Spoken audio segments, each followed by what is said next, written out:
सम्पूर्णमा नमस्कार। आज चाहिँ म गोरखापत्रबाट प्रकाशित लोकसेवा सामग्री विशेष वस्तुगत प्रश्नोत्तरको भिडियो लिएर आएको छु। यो चाहिँ हरेक बुधबार गोरखापत्रबाट लोकसेवा विशेष प्रश्नोत्तरहरू, विषयगत र वस्तुगत प्रश्नोत्तरहरू प्रकाशित हुने गर्छ, जुन चाहिँ लोकसेवा आयोग तयारी गरेर बसिराख्नु भएको सम्पूर्ण साथीहरूलाई चाहिँ एकदम धेरै नै हेल्प हुनेछ अब आउने परीक्षाको लागि। र आज चाहिँ मैले यो जुन भिडियो रहेको छ, यो चाहिँ वस्तुगत प्रश्नोत्तरको भिडियो रहेको छ। हजुरहरू जो कोही पनि हाम्रो युट्युब च्यानल मार्फत चाहिँ हाम्रो भिडियो हेर्दै हुनुहुन्छ र हजुरहरूले सब्सक्राइब गर्नुभएको छैन भने चाहिँ हाम्रो युट्युब च्यानललाई सब्सक्राइब गर्नु होला र भिडियो अन्तिमसम्म हेरेर आफ्नो साथीभाइहरूलाई पनि सेयर गर्न सक्नुहुनेछ।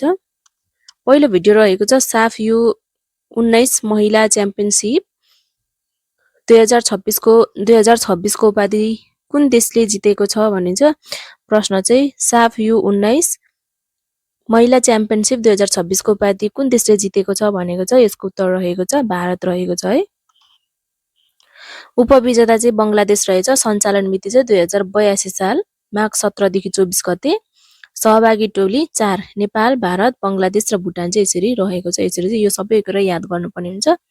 पोखरा रङ्गशाला स्थित अन्तर्राष्ट्रिय फुटबल रङ्गशालामा विक्रम सम्वत 2082 माघ 24 मा सम्पन्न। फाइनल खेलमा साबिक विजेता बङ्गलादेशमाथि 4-0 को फराकिलो अन्तरको जित निकाल्दै भारत च्याम्पियन बनेको हो। प्रतियोगिताको सर्वोत्कृष्ट खेलाडी र सर्वाधिक गोलकर्ताको उपाधि बङ्गलादेशकी अल्पी अख्तरले पाएकी छिन्। उत्कृष्ट गोलरक्षक भारतकी मुन्नी बन्दा फेयर प्ले अवार्ड भारतले पाएको छ। अर्को प्रश्न रहेछ प्रश्न नम्बर 2। अरणीको युवा कलाकार पुरस्कार 2082 बाट कसलाई सम्मान गरिएको छ भने चाहिँ यसको उत्तर रहेछ सुरेम देसार। यो पुरस्कार विक्रम सम्वत 2082 माघ 23 गते प्रदान गरिएको। पुरस्कार चाहिँ 40,000 रुपियाँ सहित सम्मान पत्र रहेको छ। अर्को प्रश्न रहेछ प्रश्न नम्बर 3। अभिनेता सुनिल थापाको निधन कहिले भएको थियो। यसको उत्तर रहेछ विक्रम सम्वत 2082 माघ 24 गते 68 वर्षको उमेरमा। अर्को प्रश्न रहेको छ इन्डियन चेम्बर अफ कमर्सले आयोजना गरेको 6औं इमर्जिङ एसिया इन्सुरेन्स अवार्ड 2025 जित्न सफल नेपाली इन्सुरेन्स कम्पनी कुन हो भने चाहिँ यसको उत्तर चाहिँ सूर्यज्योति लाइफ इन्सुरेन्स रहेको छ। यसले चाहिँ 6औं इमर्जिङ एसिया इन्सुरेन्स अवार्ड 2025 जितेको छ। मतलब 6औं इमर्जिङ एसिया इन्सुरेन्स अवार्ड 2025 बन्न सफल चाहिँ सूर्यज्योति लाइफ इन्सुरेन्स भएको छ। अवार्डको 6औं संस्करण अन्तर्गत फेब्रुअरी 6, 2026 मा इन्डियन चेम्बर अफ कमर्सले थाइल्यान्डको ब्याङ्ककमा आयोजना गरेको 6औं इमर्जिङ एसिया इन्सुरेन्स अवार्ड 2025 मा सूर्यज्योति लाइफले best innovation led by technology and insurtech Nepal विधामा अवार्ड हासिल गर्न सफल भएको हो। विश्वविख्यात चार्टर एकाउन्टेन्सी तथा कन्सल्टेन्सी संस्था PwC Indian institute of insurance अन्तर्राष्ट्रिय बिमा विज्ञ लगायत थुप्रै प्रतिष्ठित संस्थाबाट स्वतन्त्र रूपमा मूल्याङ्कन गरी विभिन्न वित्तीय सूचाङ्कहरूमा चाहिँ उत्कृष्ट कार्य सम्पादनको आधारमा अवार्ड प्रदान गरिएको हो। अर्को प्रश्न रहेछ प्रश्न नम्बर 5। नेपाल बिमा प्राधिकरणको पहिलो महिला अध्यक्ष को हुन्। यसको उत्तर रहेछ चन्द्रकला पौडेल। विक्रम सम्वत 2082 माघ 13 गतेको मन्त्री परिषदको बैठकले पौडेललाई प्राधिकरणको अध्यक्षको जिम्मेवारी दिएको हो। अर्को प्रश्न रहेछ विश्व क्यान्सर दिवस कहिले मनाइन्छ। यो चाहिँ फेब्रुअरी 4 मा मनाइन्छ। सन् 2026 को थीम चाहिँ के रहेछ भन्दा युनाइटेड बाई युनिक। यो रोगप्रति चेतना अभिवृद्धि गर्ने, यसको रोकथाम, समयमै पहिचान र उपचारमा जोड दिने उद्देश्यका साथ हरेक वर्ष फेब्रुअरी 4 का दिन विश्वभर विश्व क्यान्सर दिवस विविध चेतनामूलक कार्यक्रमका साथ मनाइन्छ। सन् 2000 मा फ्रान्सको पेरिसमा आयोजित नयाँ सहस्राब्दीका लागि क्यान्सर विरुद्ध विश्व शिखर सम्मेलनबाट पारित charter of Paris against cancer पछि यो दिवस चेतनामूलक कार्यक्रमका साथ मनाउन प्रारम्भ भएको हो। विश्व स्वास्थ्य संगठन WHO का अनुसार हरेक वर्ष करिब 10 लाख मानिसको क्यान्सरका कारण मृत्यु हुने गरेको छ। अर्को प्रश्न रहेछ प्रश्न नम्बर 7। छोरी बिमा कार्यक्रम मध्य प्रदेशले सुरु गरेको हो भने बैंक खाता छोरीको सुरक्षा जीवनभरिको कार्यक्रम कुन प्रदेशले सुरु गरेको हो। यसको उत्तर रहेको छ कर्णाली प्रदेश। अर्को प्रश्न रहेको छ प्रश्न नम्बर 8 आर्थिक सर्वेक्षण 2081-82 अनुसार 2081 फागुनसम्म आधारभूत खानेपानी सेवाको पहुँच पुगेको जनसङ्ख्या कति प्रतिशत रहेको छ? यसको उत्तर रहेको छ 96.85% रहेको छ। त्यस्तै सुरक्षित खानेपानी उच्च मध्यम स्तर सेवाको पहुँच पुगेको जनसङ्ख्या 28.50% पुगेको छ। अर्को प्रश्न रहेछ प्रश्न नम्बर 9 अन्तरिक्षबाट ऐतिहासिक अर्थराइज फोटो खिच्ने अमेरिकी अन्तरिक्ष यात्री विलियम एन्डर्सको निधन कहिले भएको हो? यसको उत्तर रहेछ सन् 2024 जुन 7 मा रहेको छ। अर्को प्रश्न रहेछ मध्य प्रदेश सरकारले नागरिक घरधुरी बिमा कहिलेदेखि लागू गरेको हो? यसको उत्तर रहेछ विक्रम सम्वत 2082 साउन 1 गते। अर्को प्रश्न रहेछ प्रश्न नम्बर 11 नेपाल बहुसूचक सर्वेक्षण 2024-25 अनुसार नेपालका कति प्रतिशत घरधुरीमा इन्टरनेटको पहुँच विस्तार भएको छ? यसको उत्तर रहेछ 82%। राष्ट्रिय तथ्याङ्क कार्यालयले विक्रम सम्वत 2082 माघ 26 मा सार्वजनिक गरेको नेपाल बहुसूचक सर्वेक्षण 2024-25 अनुसार नेपालका 85.1% घरधुरीमा स्मार्टफोन र 82% मा इन्टरनेटको पहुँच विस्तार भएको जनाइएको छ। नेपालका घरधुरी र विभिन्न उमेर समूहका व्यक्तिबीच स्मार्टफोन र इन्टरनेटको पहुँच उच्च रहे पनि प्राविधिक सिप र डिजिटल साक्षरताको स्थिति अत्यन्तै कमजोर पाइएको छ। व्यावसायिक वा उत्पादनमूलक कार्यका लागि आवश्यक कम्प्युटर डेस्कटप ल्यापटप ट्याब्लेटको स्वामित्व भने 16.8% मा सीमित रहेको छ। सर्वेक्षण अनुसार डेटा व्यवस्थापन र व्यावसायिक कार्यका लागि चाहिँ आधारभूत मानिने स्प्रेडसिट एक्सेलमा गणितीय सूत्र प्रयोग गर्न सक्ने जनसङ्ख्या भने 10.2% रहेको। कम्प्युटर प्रोग्रामिङ गर्न सक्ने जनसङ्ख्या त झनै कम 3.1 र डकुमेन्ट वा डिभाइस बीच तथ्याङ्क वा सामग्री कपी पेस्ट गर्न सक्ने 24.2% रहेका छन्। यसले मोबाइल तथा इन्टरनेट प्रयोगमा नेपाली अगाडि रहे पनि सफ्टवेयर निर्माण र उच्च प्राविधिक जनशक्ति उत्पादनमा पछाडि रहेको सङ्केत गर्छ। पेन ड्राइभ क्यामेरा वा प्रिन्टर जस्ता डिभाइस जडान गर्न जान्नेहरू 9.3% मात्र छन् भने इलेक्ट्रोनिक प्रेजेन्टेसन बनाउन जान्नेहरूको हिस्सा 17.6% रहेको छ। अर्को प्रश्न रहेछ प्रश्न नम्बर 12 नेपालको कुन ठाउँमा कृषि आनुवंशिक केन्द्र जिन बैंकको स्थापना गरिएको छ? यसको उत्तर रहेको छ ललितपुरको कुमलटार। जिन बैंकको स्थापनासँगै लोप हुने खतरामा रहेका विभिन्न जातका बिउ संरक्षण हुनेछ। बैंकमा कृत्रिम वातावरणमा अल्पकालीन र दीर्घकालीन गरी 2 किसिमले बिउ भण्डारणको व्यवस्था मिलाइएको छ। अर्को प्रश्न रहेको छ प्रश्न नम्बर 13 सिम्बायोटिक लिङ्क भन्नाले भू राजनीतिक रूपमा कुन क्षेत्रलाई बुझिन्छ? यसको उत्तर रहेको छ इन्डो पेसिफिक क्षेत्र। अर्को प्रश्न रहेको छ प्रश्न number 14 global AI adoption in 2025 a widening digital divide नामक प्रतिवेदन अनुसार नेपालको कामकाजी उमेरको कति प्रतिशत जनसङ्ख्याको जेनेरेटिभ एआई प्रविधि र टुल प्रयोग गर्ने गरेका छन्? यसको उत्तर रहेछ करिब 13%।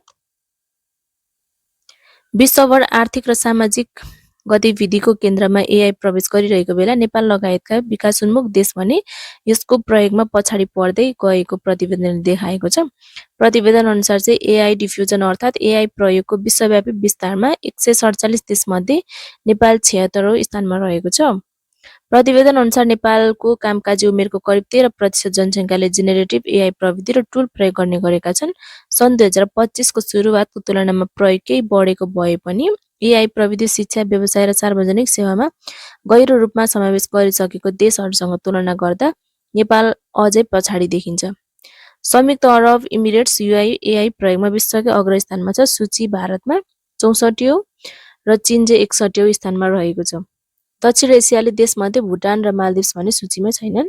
अमेरिका 24औं स्थानमा छन् भने सिङ्गापुर लगायत केही विकसित देशमा एआई प्रयोगको दर नेपालको भन्दा धेरै गुणा बढी छ। अर्को प्रश्न रहेको छ प्रश्न नम्बर 15 फोब्रसको नयाँ तथ्याङ्क अनुसार विश्वको सबैभन्दा धनी व्यक्ति को रहेका छन्? फोब्सको अनुसार एलन मस्क रहेको छ। यसको उत्तर चाहिँ एलन मस्क। विश्व प्रसिद्ध अमेरिकी आर्थिक म्यागजिन फोर्ब्सका अनुसार मस्को कुल सम्पत्ति अहिले $850 बिलियन, करिब 113 लाख करोड नेपाली रुपियाँको ऐतिहासिक उचाइमा पुगेको छ। मस्को एक्लो नेटवर्थ नेपालको मात्र होइन, पाकिस्तान, श्रीलङ्का र बङ्गलादेश जस्ता दक्षिण एसियाली मुलुकको कुल अर्थतन्त्र जोड्दा हुने रकमभन्दा पनि धेरै रहेको छ। मस्कले एकै दिन मात्रै 84 बिलियन डलर थपेर इतिहासकै सबैभन्दा धनी व्यक्तिको कीर्तिमान रचेका हुन्। फोर्ब्सका अनुसार मस्कको यो चमत्कारिक छलाङको मुख्य कारण उनको रकेट कम्पनी स्पेस एक्सले आर्टिफिसियल इन्टेलिजेन्स स्टार्टअप XI लाई खरिद गर्नु हो। पहिले दुई अलग अस्तित्वमा रहेका यी कम्पनी गाभिएर अहिले $1.25 ट्रिलियन डलरको एउटै कम्पनी बनेको छ। अक्टोबर 2025 सम्म $500 बिलियन डलरको आँकडामा रहेको उनी डिसेम्बरको मध्यतिर 600 बिलियन, डिसेम्बर 19 मा 700 बिलियन र अहिले जनवरी 2026 आइपुग्दा 800 बिलियन डलरको शिखरमा पुगेका छन्। अर्को प्रश्न रहेछ प्रश्न नम्बर 16। सन् 2025 मा अर्थशास्त्रतर्फको नोबेल पुरस्कार पाउने व्यक्ति को हुन्? यसको उत्तर रहेको छ Joel Mokyr Netherlands, Philippe Aghion France र पिटर होभिट क्यानाडाको रहेका छन्। अर्को प्रश्न रहेछ प्रश्न नम्बर 17। नेपालमा फोटो सहितको मतदाता नामावलीको सुरुवात कहिलेदेखि भएको? यसको उत्तर रहेछ विक्रम सम्वत 2067 भदौ 28 गते। नेपालमा सर्वप्रथम DNA परीक्षण गरिएको वनस्पति कुन हो? यसको उत्तर रहेछ चिराइतो। अर्को प्रश्न रहेछ प्रश्न नम्बर 19। गोरखापत्र कहिलेदेखि प्रकाशित हुन थालेको हो? यसको उत्तर रहेछ विक्रम सम्वत 1985 वैशाख 24 गतेदेखि रहेको छ। श्री 3 देव शमशेरले प्रकाशन प्रारम्भ गरेको गोरखापत्र साप्ताहिक रूपमा विक्रम सम्वत 1985 को वैशाख 24 गते प्रकाशित भएको हो। गोरखापत्रले विभिन्न आरोह अवरोह खेप्दै 125 वर्षको अनवरत रूपमा प्रकाशित हुँदै आएको छ। प्रकाशन आरम्भ चाहिँ विक्रम सम्वत 1958 वैशाख 24 साप्ताहिक रूपमा सोमबार, विक्रम सम्वत 1991 वैशाख 9 देखि प्रत्येक हप्ताको शुक्रबार प्रकाशित। पहिलो तस्बिर विक्रम सम्वत 1984 वैशाख 13 गते प्रकाशित। वीरगञ्जकी 12 वर्षीय सूर्यमती श्रेष्ठले चन्द्रकाम धेनु चर्खाद्वारा धागो काटिरहेको तस्बिर। पहिलो विशेषाङ्क विक्रम सम्वत 1998 भदौ 17 उदयाङ्ग।